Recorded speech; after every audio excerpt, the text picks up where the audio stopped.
In spite of what the graduation speakers say every spring, our town's pretty average. It goes for our seats, too.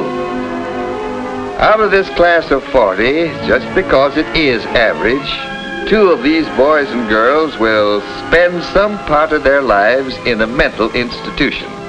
My job is to try to keep the people around here healthy, and most of them are. Of course, nobody's health is ever perfect. Jim Anderson has a bad ear.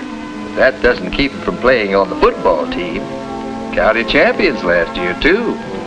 Frank White is nearsighted, but his glasses take care of that. Dorothy Westerly has a tooth that needs fixing, but she's in good health, I'd say. Mighty good health. They've all learned habits of good living that have helped them stay physically healthy. Habits of cleanliness, good diet, exercise, and rest. But there's another side to good health, and that's good mental health. Comes naturally to most people. Parents who are mentally healthy bring up their children to be mentally healthy, too. Take Tommy Clark there. He learned the first rule for good mental health a long time ago, about not bottling up his emotions. Now, when he works up a head of steam, he puts it to work in a useful way, instead of holding it inside. When you try to do that, it's bound to come out in some unpleasant way. Tommy learned that some years back, just after his younger brother was born. Come on, Jimmy. Have some. Come on. Tommy, eat your meat. You haven't eaten a bite all day. I declare I don't know what's got into you. You heard your mother, Thomas. Now do as she says. Finally, his folks sent him to see me. There wasn't anything physically wrong with him that I could find, so I began to talk with him. If you've got something on your mind, Tommy, why don't you talk about it? Well, We all have our problems, Tommy. But I can talk about it. Of course you can. And you know something? The more you talk about your problems, the easier they are to solve. It's bottling things up inside that's bad. When you feel something, if you're mad or afraid or worried, you've got to let it out or it'll come out some other way. Like you losing weight, not sleeping. Now, what is it, son? Gosh, Dr. Martinson, this may sound kind of funny to you. No, it won't. I don't think my folks want me anymore. They're planning to get rid of me. What makes you think that, son? I heard them say so one night. They thought I was asleep. Ever since Jimmy was born, they... Well, it wasn't easy to prove to Tommy that he was wrong. As in so many cases like this, his parents were partly to blame. The new baby was taking more of their attention than they realized. I got a chance to talk to Tommy's mother about it, and it turned out that they'd been talking about sending Tommy to camp for the summer, and he'd misunderstood them. Well, we finally got it straightened out. But it taught Tommy a lesson that many people don't learn so quickly, about not bottling up his emotion. He learned that it could be easy to talk to his folks and that he didn't have to hide his love for them. Good night, Mom. Good night, Tommy. Well, that is quite a few years ago. Tom's graduating today. That #1 rule for good mental health, don't bottle up your emotions, has helped him through many a tough spot. Of course, we're talking about some of the simple rules for staying in good mental health.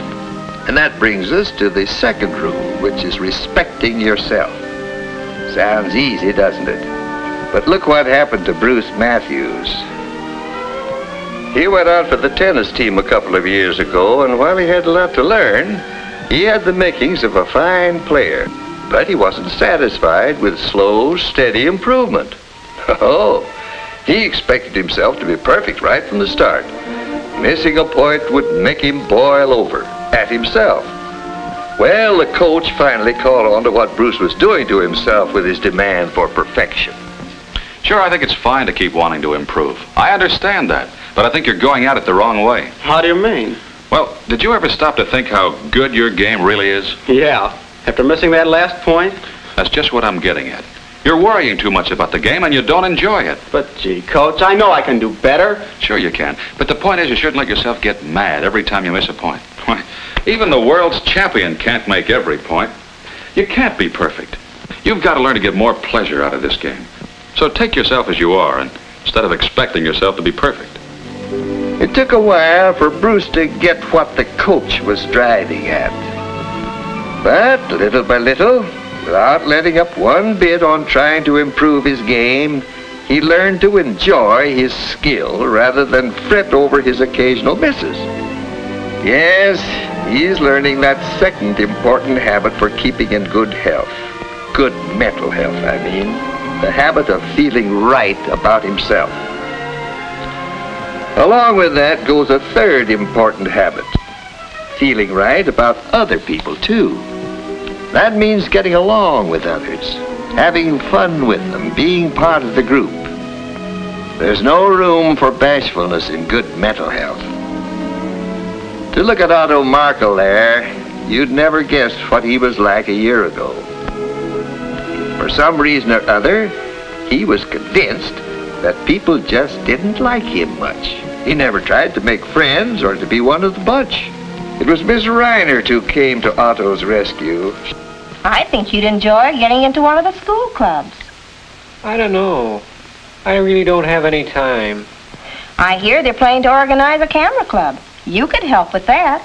I'm not very good with my camera. I don't think they'd want me in the club.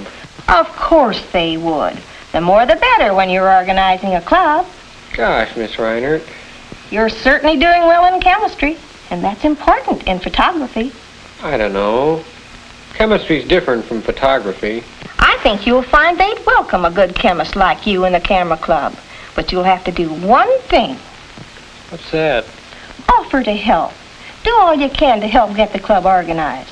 Get some other students to join. Oh, I couldn't do that. Of course you can. And you'll find that they are like you as much as you like them. I knew about Otto's problem because his parents had come to see me about the same thing. Of course, they had to share the responsibility for Otto's bashfulness. What do you mean, George? I don't quite get what you're driving at. No? Well, I'll tell you, Art. I've been watching you with that kid a long time. You're demanding too much from him. Nobody can be perfect, so don't ride him so hard. When he does something you don't like, remember he's a person in his own right. His way may be just as good as your way. I do think you've been hard on him at times, Arthur. Oh, but he doesn't toe the line the way he should. He has advantages I never had when I was a boy. He has an opportunity to amount to something. But let him do it his own way. You've got him feeling now he isn't as good as the next fella. That's why he hesitates to make friends. In Otto's case, as in many others I've known, talking with the parents was important in helping to get things straightened out. He's learning the third basic rule for good mental health. Feeling right about other people. That means that in any normal group of people, there is a feeling of give and take. There's an interest in the group as a whole. There's no distrust or dislike of others just because they happen to be different. Well, there's one more rule for good mental health. And I see that Nancy's finally learned it well enough to get her diploma. That's the habit of doing something about a problem as soon as it comes up. Class dismissed. Gosh, what I don't know about the Civil War period. I haven't cracked a page in 2 weeks. I'm gonna have to dig into this one, too. Come on over to my house tonight. Let's study it together. Oh, I just dread getting into it. Let's put it off till tomorrow. Well, all right. Tomorrow never came for Nancy. That quiz day found her completely unprepared. But Barbara had faced up to that quiz the day it was announced. Oh, Jay, I've been so worried about this exam. I just can't sleep. Oh, I hope I pass. There's no point in worrying about it now. Nancy not only had double trouble with that quiz, she had triple trouble. Before, during, and after. If she'd got busy just as soon as it was announced, instead of just worrying about it, it would have been a lot easier for her. Yes, The people around here are learning some of the basic rules for staying in good mental health. First rule is, don't bottle up your emotions like love, fear, anger. Express them naturally. Of course, emotions like anger have to be expressed with consideration for others. Above all, don't carry a grudge. Get it off your chest. The second rule is to respect your own abilities. Always try to improve, but remember that you're human. The third rule is to respect others. Treat them as friends. And finally, when a problem shows up, face it at once, calmly, reasonably, and honestly. And remember that one of the best rules for good mental health is talking out your troubles and problems with someone whose opinion you respect. Your parents, your family doctor, your school teacher or advisor. Your clergyman may be the right person to talk to on many things. Whoever it may be, talking is one of the best tonics there is for good mental health. Another good tonic is an interesting hobby.